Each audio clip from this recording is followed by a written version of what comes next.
Tasty tasty breakfast ఉడుకునీళ్ళ రొట్టె చేసుకుందామా రండి. చూడండి, నేను ఇక్కడ పావు గ్లాస్ తోటి గ్లాసుడు బియ్యం తీసుకున్నాను. ఇప్పుడు మనం మిక్సీ జార్లో వేసేసుకొని ఇది మనం మిక్సీ పట్టేద్దాం. చూడండి, నేను చక్కగా మిక్సీ ఆడించేసాను.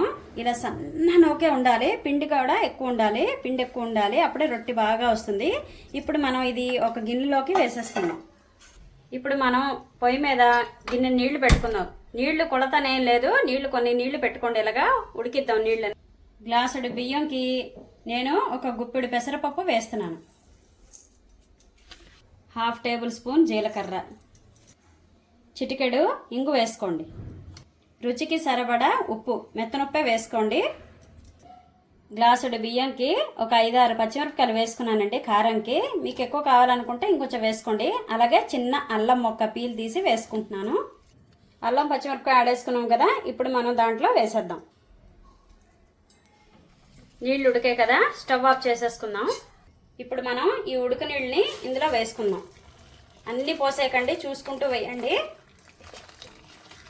చూసారు కదా, ఇలా ఉండాలండి. రొట్టె వేసుకున్నప్పుడు కూడా మనకి ఇలా జారుతూ ఉండాలి. ఇది మనం ఒక 20 నిమిషాలు అరగంట సేపు నానబెడదాము.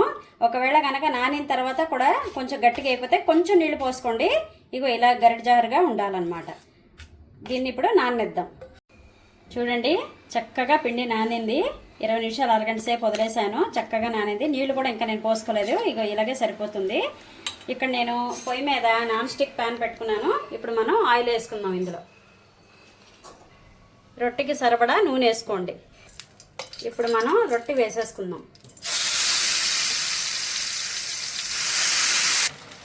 ఇప్పుడు మూత పెట్టుకోండి. రొట్టె వేసి చక్కగా తిరిగేసానండి.